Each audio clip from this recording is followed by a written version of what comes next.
అమరావతిలో ముఖ్యమంత్రి పోలవరం నిర్వాసితులు కలిసి చెప్పినటువంటి సహాయ కార్యక్రమాలు, పరిహారాలు తీవ్ర నిరాశ కలిగించేవిగా ఉన్నాయి. గత 20 సంవత్సరాలుగా తమకి న్యాయం జరుగుతుందని ఎదురు చూస్తున్న పోలవరం నిర్వాసితులు ఆశల మీద ఒకసారిగా నీళ్లు చల్లారు. ఇప్పటికే మునిగిపోతున్నటువంటి ఆ ప్రాంతాలు 7 మండలాల్లోని వందలాది గ్రామాలు ఇటువంటి అభివృద్ధి కార్యక్రమాలు, సంక్షేమ కార్యక్రమాలు లేక త్రిశంగ స్వర్గంలో వాళ్ళు జీవిస్తున్నారు. అలాంటి వారికి పోలవరం అభివృద్ధి వల్ల తమకు కూడా న్యాయం జరుగుతుంది, తాము కూడా అభివృద్ధి అవుతామని భరోసా కల్పించడానికి బదులు వాళ్ళని చెట్టుకొకరిని పుట్టకొకరిని విసిరేసినట్టుగా చెల్లాచెదురు చేయటం అనేది ఏమాత్రం న్యాయసమ్మతంగా లేదు.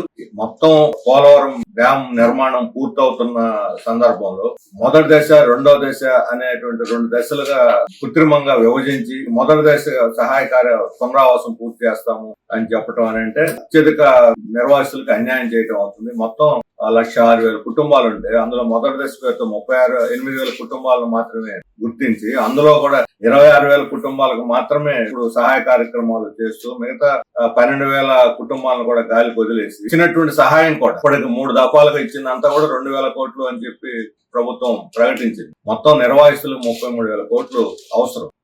6,000 కుటుంబాలు కానీ 38,000 కుటుంబాలకు ఎలాంటి ప్రాతిపదిక లేదు. లైడర్ సర్వా తప్పులు తడగతో ఉంది. దాన్ని బయట పెట్టాలని చెప్పాం, రీసర్వే చేయాలని చెప్పాం. కానీ ఆ సర్వే రిపోర్ట్ చివరికి కాపు కూడా ఇవ్వలేదు. కాపు కూడా వాళ్ళు ఏం చేయలేని నిస్సహాయ పరిస్థితుల్లో అక్కడ నిర్వాసులు జరుగుతున్నటువంటి అన్యాయాలని ఎత్తి చూపెట్టినటువంటి పరిస్థితి. కనీసం ఆ కాగు నివేదికను దృష్టిలో పెట్టుకుని అయినా సరే కొన్ని మార్పులు అదనపు ప్యాకేజ్ ఇవ్వాల్సినటువంటి అవసరం. ఎప్పుడో 10 ఏళ్ల క్రితం నిర్ణయించినటువంటి ప్యాకేజీని ఇప్పుడే ఇస్తామని చెప్పడం, ఆ ఇచ్చే కొద్ది మందికి కూడా అందరికి ఇవ్వకుండా కొద్ది మందికి కొద్ది గ్రామాలు ఇచ్చి ఒకే గ్రామంలో ఒక ప్రాంతం మునగపోయేది ఉంటుంది, ఇంకో ప్రాంతం మునగని గ్రామంగా ఉంటుంది. అసలు చూస్తేనే చాలా ఆశ్చర్యకరంగా ఉంటుంది. ఇటువంటి స్థితిలో నేరుగా అధికారులు పోయి ఊరూరా సర్వే చేసి ప్రజల అభిప్రాయాలు తీసుకొని వాస్తవిక పరిస్థితులు తెలుసుకొని ప్యాకేజీ ప్రకటించాల్సి పోయి అమరావతికి 10 మందిని పిలిపించుకొని ఇక్కడ ఏదో వాళ్ళకి చాలా ఉద్ధరిస్తున్నట్టు ముఖ్యమంత్రి గారు చెప్పడం అనేది చాలా దారుణమైనటువంటి విషయం. అందుకని 2 దశలు కాదు, ఒకే దశలో మొత్తం నిర్వాసితులందరికీ సహాయం అందించాలి. ముందు నిర్వాసితులు పూర్తి చేసిన తర్వాత ప్రాజెక్టు పూర్తి చేయాల్సింది అయినట్టు లెక్క. అందులో కూడా ఇచ్చినటువంటి ప్యాకేజీల్లో వాళ్ళకి భూమిని ఇచ్చిన చోట మాకు ఈ భూమి పనికిరాదు, సేద్యానికి అనువుగా లేదు అని అంటే దాని బదులు కొనుక్కోమంటున్నారు. కొనుక్కోవడానికి 2 లక్షలు ఇస్తారు. కానీ గవర్నమెంట్ కానీ కొనేపని 12,5 లక్షలు పెట్టి గవర్నమెంట్ కొంటున్నట్టు రికార్డు ఉంది. గవర్నమెంట్ 12,5 లక్షలు పెట్టి భూమి కొంటది. రైతులు మాత్రం, ఆదివాసులు నిర్వాసితులు మాత్రం 2 లక్షలకి ఎక్కడి నుంచి వస్తుంది? అందుకని రైతులు కొనుక్కోవాలని చూపెట్టేటువంటి భూమిని మీరే కొనిచ్చి ఇవ్వండి. లేదంటే 12,5 లక్షలు వాళ్ళకి ఇవ్వండి. ఇల్లు కట్టుకోవడానికి 3,5 లక్షలు అంటున్నారు. ఇల్లు 3,5 లక్షలకి ఎక్కడ వస్తుంది? ఈ రోజుల్లో 5 లక్షలకు వస్తే కూడా కనీసం పూర్తిగానటువంటి పరిస్థితి. అందుకని దాన్ని 5 లక్షలు చేయాలి. R&R ప్యాకేజ్ 6,80,000 అంటున్నారు. చాలా చోట్ల ఈ రోజు రాష్ట్రంలో 70 లక్షలు 80 లక్షలు ఇట్లా ఇచ్చారు R&R ప్యాకేజీ. చివరికి వెలుగొండ నిర్వాసితులు కూడా 10 లక్షలు ఇచ్చారు. ఇక్కడ మాత్రం 6,80,000 ఏంటి? 10 లక్షలు ఇస్తామని కదా ప్రభుత్వం ప్రకటించింది, 10 మందికి ఇచ్చింది. ఆ తర్వాత వాళ్ళు చేతులు ఎత్తేసారు. ఈ ప్రభుత్వం కూడా వాళ్ళకి అన్యాయం చేస్తారు. కాబట్టి 2024లో ప్రకటించినట్టుగానైనా సరే కనీసం 10 లక్షలు R&R ప్యాకేజీ కింద ఇవ్వాల్సినటువంటి అవసరం ఉంది.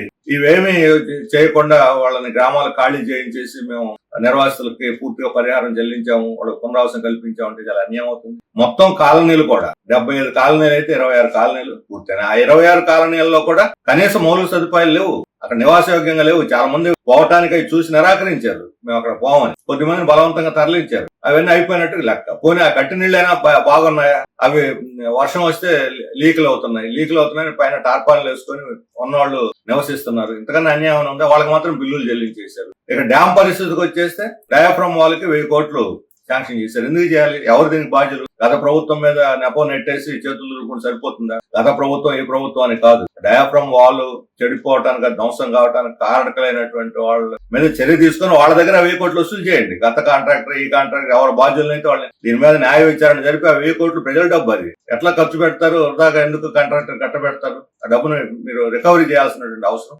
ఉంది. ఈ రకంగా ఇప్పుడు మన తెలంగాణ కాళేశ్వరం చూసాం, కట్టిన తర్వాత ఏమైందో ఆ పరిస్థితి రాకుండా చూడాల్సిన బాధ్యత ప్రభుత్వం మీద ఉన్నది. కాబట్టి కంపెనీ నుండి దీన్ని రికవరీ చేయాలి. ఇది ప్రజల డబ్బు. నిర్వాసితులకు సహాయం చేయడానికి డబ్బులు లేవు, కాంట్రాక్టర్ ఇవ్వడానికి మాత్రం డబ్బులు వస్తాయి. ఎక్కడి నుంచి వస్తాయి? అందువల్ల మొత్తం ఈ పోలవరం యొక్క ప్యాకేజీని ఫైనల్ చేసి వాళ్ళని సంతృప్తికరంగా అభివృద్ధిలో భాగస్వామ్యం చేయాలనుకుంటే వెంటనే గ్రామాన అధికారులు పంపి సర్వే చేసి ప్రజల నుంచి వినతులు తీసుకుని వాటన్నిటిని కూడా పరిష్కరించాలి. ఇరిగేషన్ శాఖ మంత్రి, ముఖ్యమంత్రి స్వయంగా ఆ ప్రాంతాల్లో పర్యటించి ప్రజలకు ఇది బాధలు వినాలి, వాళ్ళ కష్టాలు తెలుసుకోవాలి. డ్యామ్ ను సందర్శించడానికి ఉన్న టైంలో నిర్వాసితులను ప్రజలను కలుసుకోవడానికి టైం లేదా? రాళ్ళు రప్పలను పలకరించి వస్తారా? ప్రజలను కదా పలకరించాలి. పోయి ప్రజలను పలకరించిన సమయం లేదు. ఇప్పుడు గుర్తొచ్చారు వాళ్ళకి 2 ఏళ్ల తర్వాత, ఆయన ముఖ్యమంత్రి గారు అయిన తర్వాత. ఇప్పుడు అయినా సరే 10 మందిని అడిగి పిలిపించుకున్నారు. దీని మీద అఖిలపక్ష సమావేశం జరపాలని చెప్పి మేము డిమాండ్ చేస్తున్నాము. ఆ ప్రాంతంలో ఉన్న ప్రజాప్రతినిధుల్ని అందరినీ కూడా వాళ్ళందరినీ కూడా సంప్రదించి సమావేశం జరిపి అఖిలపక్ష సమావేశంలో ఈ ప్యాకేజీని ఫైనల్ చేసి వాళ్ళకి న్యాయం చేయాలని చెప్పి మేము డిమాండ్ చేస్తాం.